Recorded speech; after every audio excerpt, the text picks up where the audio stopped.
Good morning, Central Arizona, and welcome to your Wednesday, October 22nd edition of Central Arizona News. Brought to you by Lowry's Window and Door, serving happy, satisfied customers here for over 30 years. For Tonto-TV.com and KRIM Radio, I'm Randy Roberson. Well, we begin this morning with a public safety alert out of Camp Verde. Detectives are asking for the community's help in tracking down 4 men wanted in connection with a weekend shooting. The Camp Verde Marshal's Office says the incident happened just after 2 o'clock Saturday morning at the White Hills Mobile Home Park. Investigators report that 4 male suspects are accused of damaging a victim's vehicle. When the victim confronted them, the suspects allegedly opened fire, firing several rounds directly at him. Authorities say the suspect also pointed firearms at witnesses who came outside during the confrontation. Fortunately, no injuries have been reported. The group was last seen leaving the area in a dark-colored Nissan Armada. Detectives believe the SUV may have a missing or broken rear window covered with plastic.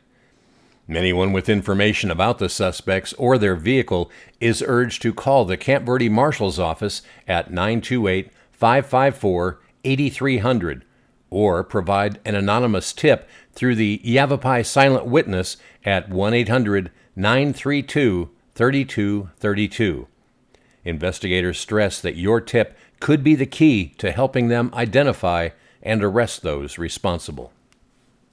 In other news, we turn now to a developing case in Globe, where police are asking for the community's help in locating a missing teenager. The Globe Police Department has issued a runaway juvenile alert for 15-year-old Alexander Huerva. Huerva was last seen at Miami High School on October 9th. He's described as about 5 feet 4 inches tall, weighing 120 pounds, with brown hair and brown eyes. Authorities say Alexander has not been seen since that day, and officers are working to ensure his safe return. Police are urging anyone who may have information about his whereabouts to contact the Globe Police Dispatch at 928-402-1872. Again, that number is 928-402-1872. Investigators say that even the smallest tip could be crucial in helping bring Alexander home safely. And finally, a leadership change is now official in Payson's public safety community. While some see it as a smart way to streamline operations and cut costs, others wonder if the town is letting its guard down when it comes to law enforcement. The Town of Payson has officially appointed David Staub as Public Safety Director. Staub, who has done an outstanding job serving as fire chief since 2013, has also been leading in an interim role since late last year, overseeing both the fire and police departments.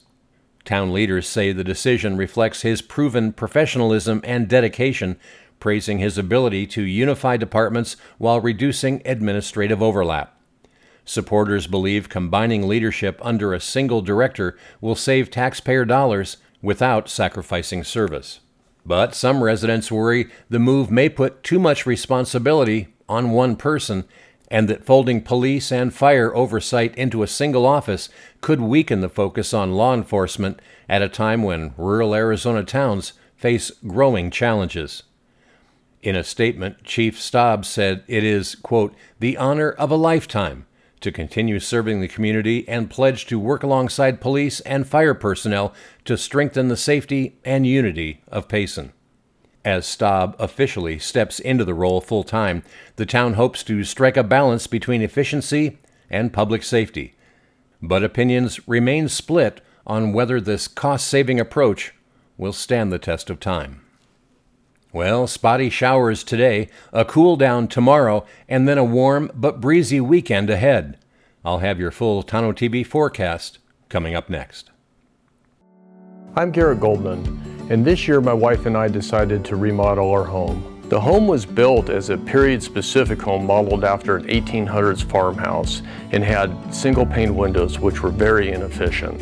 When we started the planning process, we interviewed several window companies to retrofit the existing windows in our house, and we chose Lowry's Window and Door as our contractor. The reason we picked Lowry's is their customer service. The owner of the company, Bobby Lowry, came out to our house multiple times to identify a window that would fit within the existing windows, and then also a method that would allow us to keep all of the existing woodwork in the house and not have to redo any of it. Looking at all of the options for windows, we chose Pella double pane windows for our house because of their look and also their ability to be retrofitted into the existing window frames.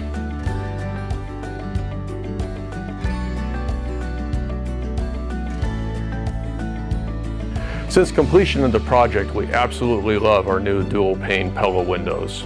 I would recommend Lowry's for anybody looking to retrofit your existing windows or a new build because of their experience, craftsmanship, and exceptional customer service.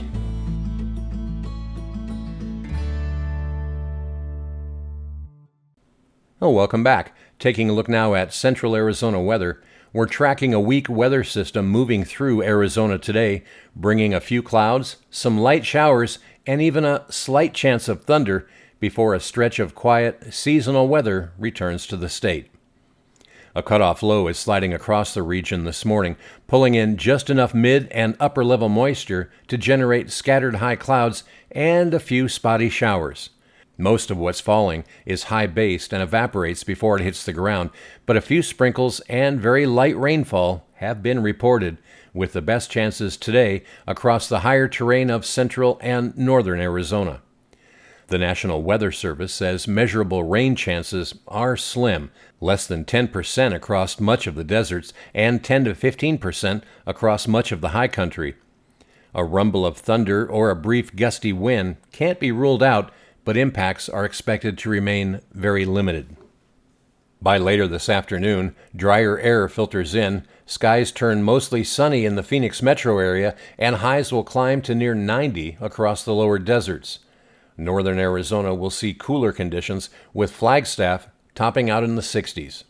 Tomorrow, as the low moves off toward the Four Corners region, we'll get a modest cool down. Highs Thursday drop into the low 80s for Phoenix, with lingering isolated showers in the higher terrain. On the extended outlook, Friday through the weekend, ridging takes over, bringing clear skies and a warm-up.